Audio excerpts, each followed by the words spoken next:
objetivo aqui ainda está falando do Setembro Amarelo, com o tema: o segredo da vida é nunca desistir.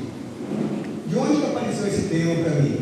Eu trabalho em terapia, a maioria que sabe, os alunos, e uma das minhas clientes, no dia que pediu para mim atendê-la, colocou essa frase: o segredo da vida é nunca desistir.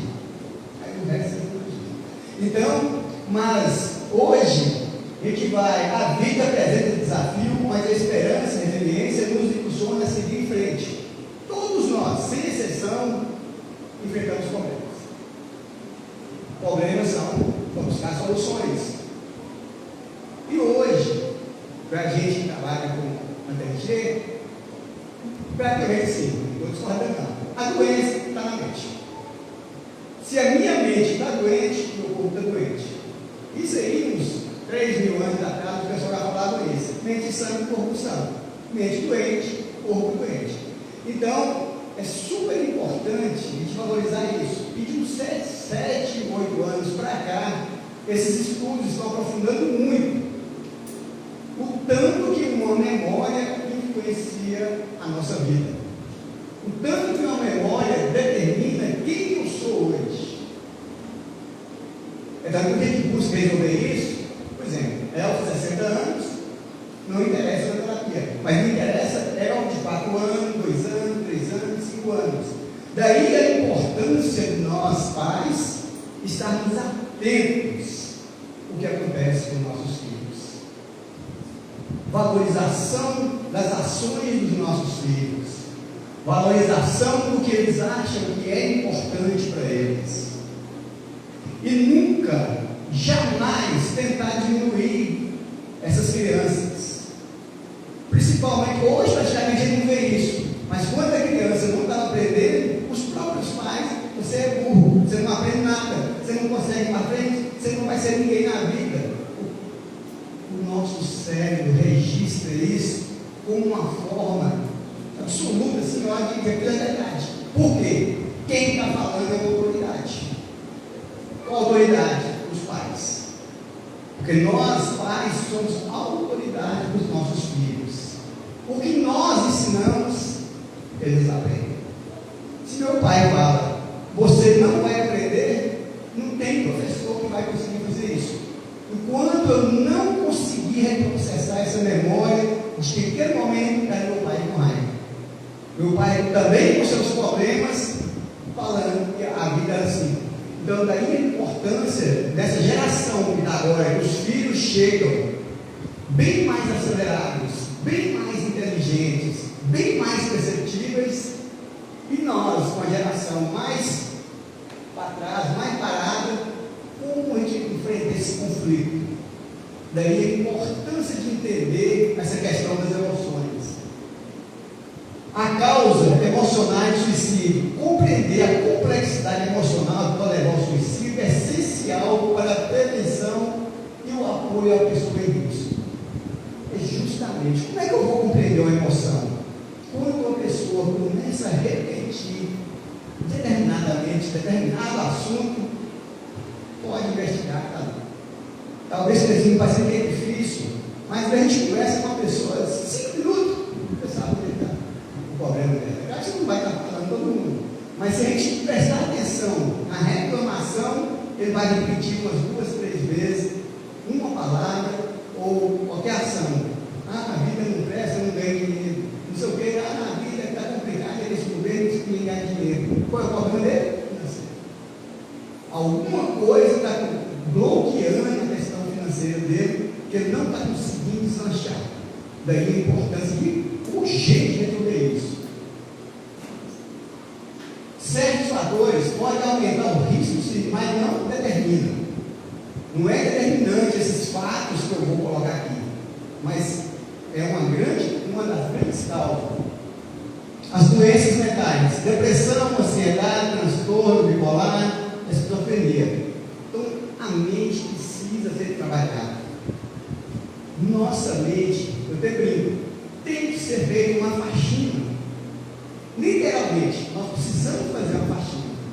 Quando eu estou nesse desequilíbrio, só assim, uma depressão, excesso de pressão que está na minha cabeça, excesso de interrogações que eu não estou compreendendo. Vou ter um pouquinho, porque nós precisamos de uma resposta concreta para mim, uma resposta que me convença. Talvez a relação não doa para casa, mas doa para mim, mas causa mal para mim. Me chamar, por exemplo, você não dá conta de administrar a sua casa. Se a pessoa já tem um problema, aquele vira um turbilhão na cabeça dela, então, compulsão e repetição. Ele não vai conseguir resolver. Abuso de substância, álcool, drogas, medicamentos. Se a pessoa começou a abusar do álcool, das drogas, dos medicamentos, está errado. Eu já cheguei a falar aqui, às vezes, que a pessoa que usava drogas, tudo é que ele não queria nada com a vida. Desculpa, estou errado, está errado. A pessoa que está usando álcool, droga, essas coisas, é porque está tentando esconder dele mesmo. Por que a pessoa fala, vou tomar uma para esquecer da vida, vou tomar uma para me relaxar? É porque ele não está aguentando a pressão na cabeça, ele não está aguentando um milhão na cabeça dele. Traumas, abuso físico, sexual ou emocional, perda de um ente querido, eventos traumáticos. Por exemplo, a perda dos pais. Para uma criança, e aí? Para ele, como é que vai funcionar? E agora, como é que eu vou me sobreviver? Como que eu vou viver? Quem vai cuidar de mim? E se pega um pai, um padrasto, que começa a pressionar aquela criança. Eu fico com você, porque eu não aguento, eu tenho que tolerar você dentro de casa todo dia, você é um menino chato, tudo que eu vou fazer? Cada dia eu estou reforçando que ninguém gosta de mim. Porque meus pais faleceram e me deixaram aqui. Porque para uma criança, ele não vai entender que a morte é uma coisa natural, que é necessária. Ele vai ter que entender como um abandono. E se a própria família começa depois, ou a outra família, começa a demonstrar esse abandono, só vai complicando o trauma. E abusos sexuais é um desastre também. Para todos os dois sexos. Às vezes, quando eu vejo assim, para o homem, até tentar falar é mais complicado. Talvez ele prefere fugir nas drogas ou no álcool do que procurar uma terapia, psicólogo, quem quer que seja, para tentar resolver aquilo. Então, daí muito importante nós pais estarmos atentos ao tema desse ponto. Os abusos emocionais, eu estou falando. Gente, nós precisamos compreender e respeitar as crianças, respeitar os jovens. E aonde que está a maior fase dos traumas? Do 0 aos 15, 17 anos por aí. Porque daí dessa idade para frente, a pessoa começa a saber quem é ele. A pessoa fala uma coisa e não concordo com você. E às vezes nós pais até acham ruim quando a criança fala, não, desse jeito eu não quero. Por quê? Porque está entendendo que aquilo não vai fazer bem para ele. Ele está entendendo como ele está fora. Porque na época nossa, se a gente respondesse os pais, era castigo, era surra.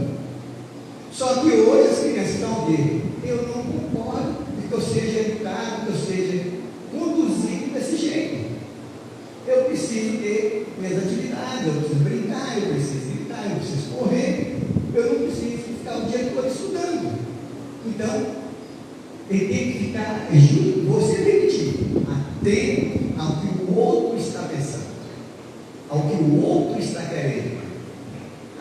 Então, 17 anos, esqueceu o passado? É passado. Passado não é passado.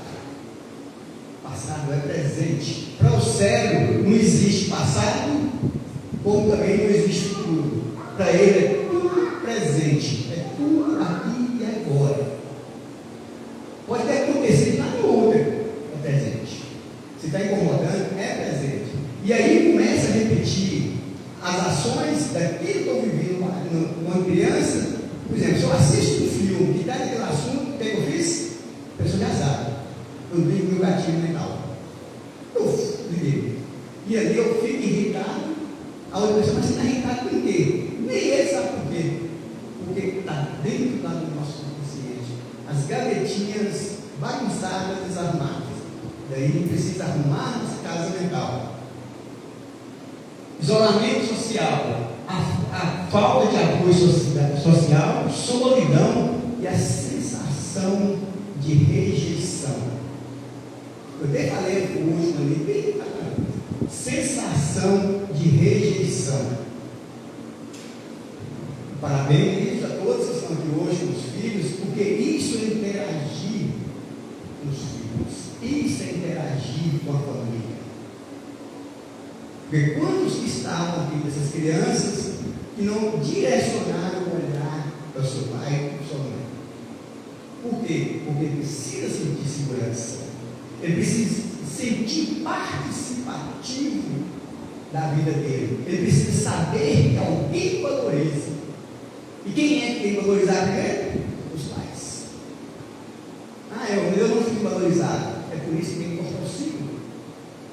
Se meus avós, meus bisavós, meus avós, meus pais não compreenderam que tem que valorizar, chegou a hora de eu mudar o ciclo. Eu valorizar a vida, eu valorizar o meu filho, eu valorizar a joia rara que Deus me entregou. E uma das recomendações também que faz de primeira sessão da terapia é: procura uma religião. Qual? A que faz bem no seu coração. Porque quando vem aqui, é como se aqui houvesse um reprocessamento dos traumas passados, dos traumas emocionais. É tanto que alguém chega e fala assim: essa palestra foi para mim. Você sabia da minha vida? Você falou para mim.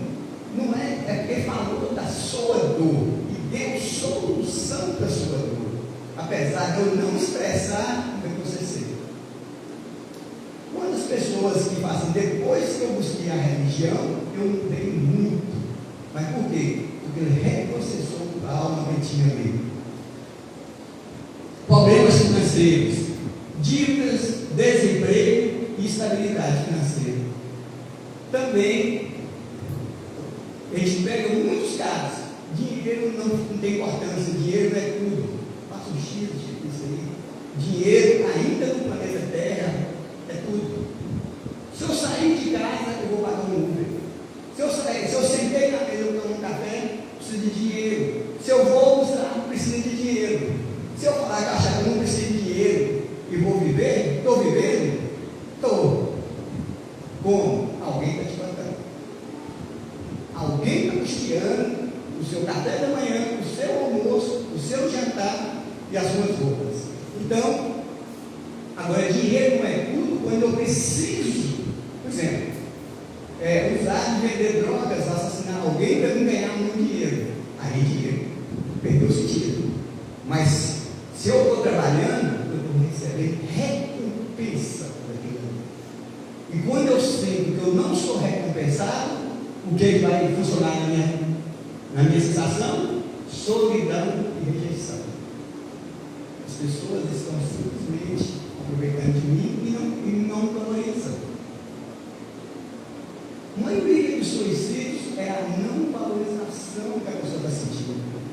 Ele está sentindo lá para baixo, ele está se sentindo esmagado, se sentindo pisado, e aí se junta financeiro, junta família. O que acontece com a pessoa quando está nesse sentido? Primeira coisa, separa, desfaz da família, desparcela a família, porque lá acha que a culpa é da família.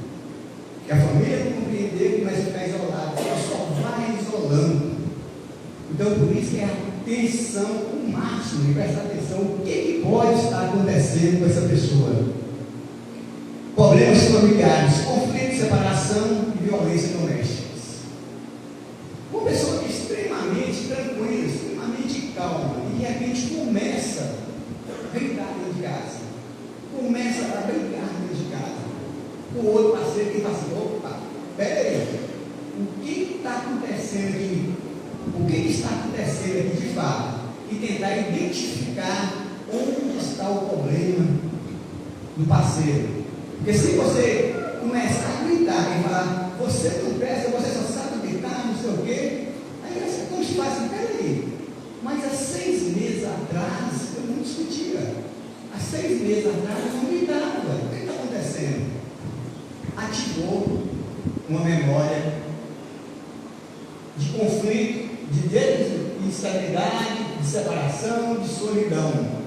Um dos maiores problemas da dor é a solidão da dor. Existe a dor, mas o maior problema é a solidão da dor. O conflito vai tentar vivenciar sozinho aquilo ali.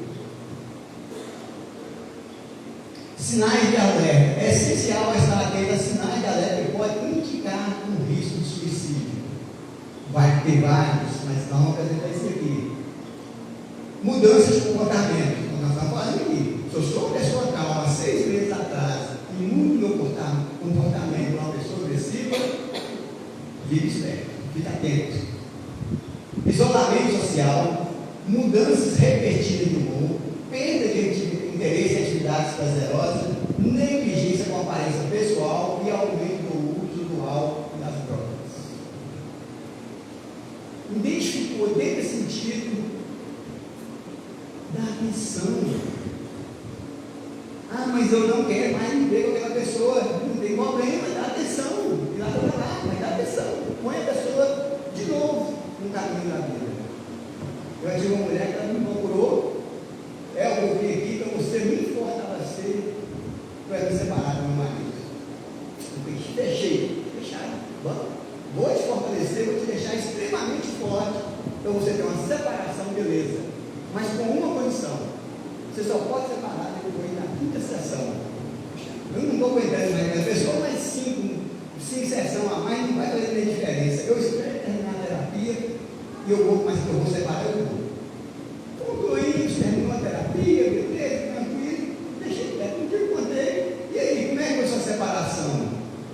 Gente, você não sabe, não sei o que deu com meu marido, mas ele melhorou tanto, mas tão longe, como é que eu vou separar daquela pessoa? Ele deve ter buscado alguém que eu não sabia. Eu falei, pode ser franco com você? Você lavou os seus óculos e está enxergando a pessoa que realmente ele é. Agora eu entendi. Então, às vezes eu estou enxergando o que eu não preciso enxergar no outro. Mas por quê? Porque eu estou enxergando através da minha vida, através da minha dificuldade. E é nisso que nós temos que prestar atenção. Como que o outro está me enxergando? Como que o outro está me vendo? Expressão de desprezo, frases como não aguento mais, quero desaparecer, estou pensando em me matar, são sinais sérios que as vítimas são imediatas. A pessoa começou, não estou aguentando mais essa vida. Que essa vida não presta. Que ninguém gosta de mim. Eu vou sumir dessa vida. Muita atenção, leva a sério. Leva a sério. Aquilo ali é como se tivesse ali uma bomba relógio. A qualquer momento vai explodir. A qualquer momento vai explodir. É fácil? Não. Mas nós temos que tentar. Nós precisamos tentar fazer com que essa pessoa enxergue uma nova realidade. Comportamentos autodestrutivos, aumento de brigas, acidentes, automutilação ou qualquer comportamento que represente um risco à própria vida. Se você vê que a pessoa está pondo a vida dele em risco, o que ele está tentando fazer? Eu morri, mas a culpa não foi minha. A culpa na estrada, se eu sair a 140, 200 km por hora na estrada, a culpa foi aquele infeliz que ultrapassou na hora errada. Eu estava o tempo todo buscando aquilo.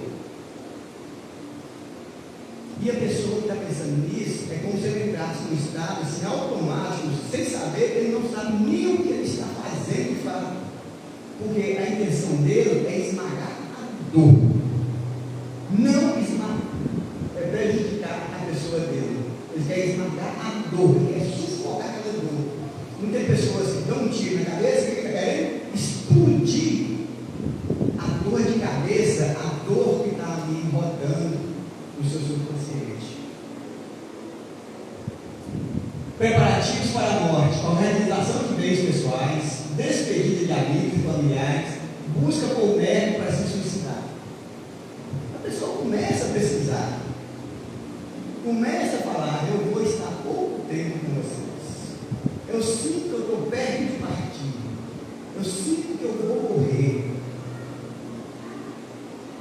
cruel. Eu começo a falar isso.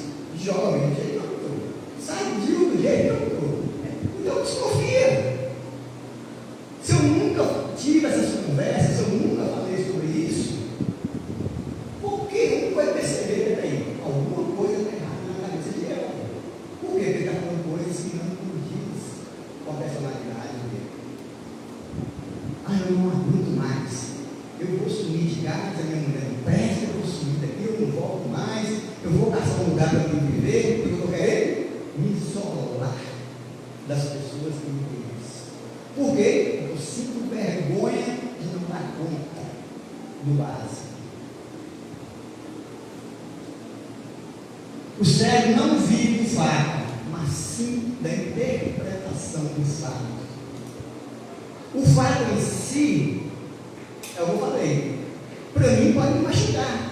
Para Renils, não tem sentido. Para Brett já vai ser mais ou menos. Então o cérebro nosso vive da interpretação do fato. O que vocês estão vendo ali? Olha uma visão de cada um. Se você olhar para a visão desse aqui é 3, né? Mas se você olhar para a visão desse aqui é 4. O desenho é o mesmo. O fato é o mesmo. Mas como eu enxerguei esse fato? Como eu enxerguei aquilo ali? Eu vou dar uns exemplos que fica mais fácil. Eu também peguei um paciente que tinha uma dor de cabeça que ele não tinha cura, ele não achava a solução. E o negócio não tem nada. Como fazendo? Ele faz uma memória do nascimento dele. E o que acontece? Ele começa a sessão falando, pelo amor de Deus, minha cabeça vai quebrar. E só que nessa sessão o que a gente faz? Siga em frente. Se está doendo e você parar, é pior. Porque vai com 20 minutos para resolver. Minha cabeça está estourando, minha cabeça está quebrando, eu não aguento isso mais. O que estava acontecendo? O médico fazendo aquele parto, com aquele gancho forte, certo, né? Puxando a cabeça dele. Aí eu olho assim, minha cabeça desviou. O que aconteceu? O médico soltou o ferro. O que ele estava preso? Naquela emoção do nascimento o tempo todo, que alguém ia esmagar a cabeça dele. E o que acontecia? Ele reforçava? Toda vez que ele viu um acidente, ou passava perto de uma ambulância, um médico, o que ele sentia? A cabeça dele doía. E segundo ele, nunca mais doeu. Não é milagre, é porque resolveu a emoção. Então, o cérebro não vive do fato, mas da interpretação do fato. Cada um vai interpretar o fato de um jeito. Até que ele entendeu, não, mas isso foi bom para mim, porque eu nasci. Porque para ele eu tinha morrido lá no quarto, mas tinha 62 anos. Então é isso que eu estou tentando. As emoções que eu estou engaiolado, na maioria das vezes, vai me motivar ao auto-extermínio. Porque é uma coisa que eu não sei o que é. E está escondido.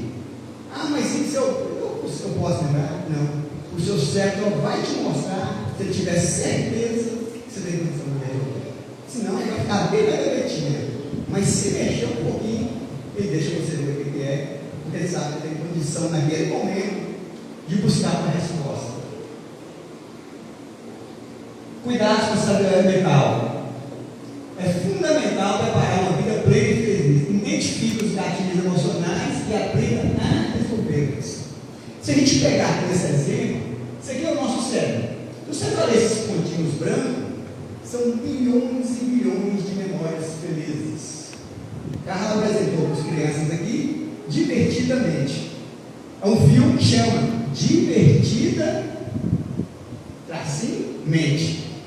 Não é grudado, não é divertidamente, não. É divertidamente. Ele tem o 1 e o 2.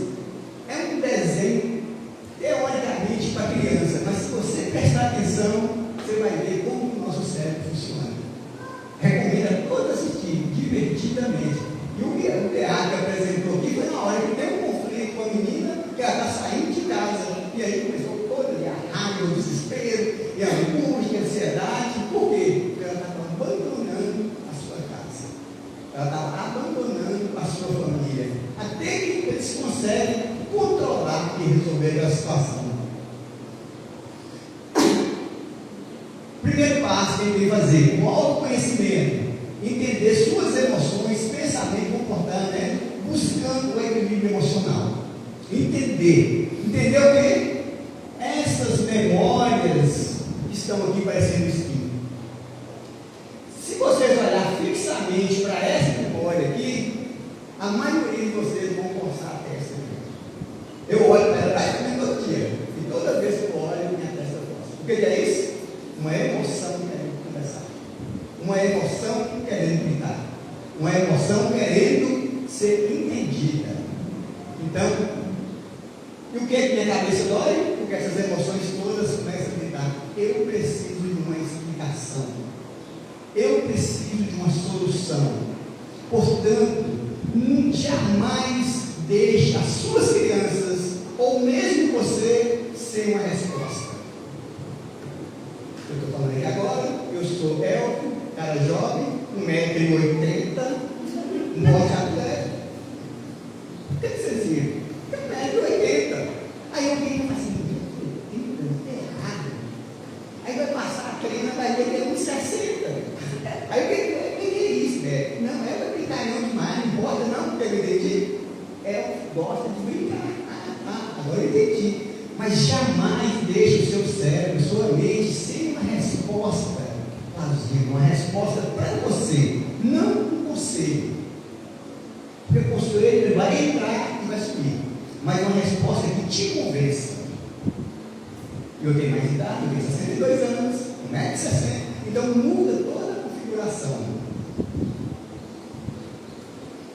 Uma rede de apoio, cultivar relacionamentos saudáveis, positivos, principalmente na família, buscando apoio em momentos difíceis.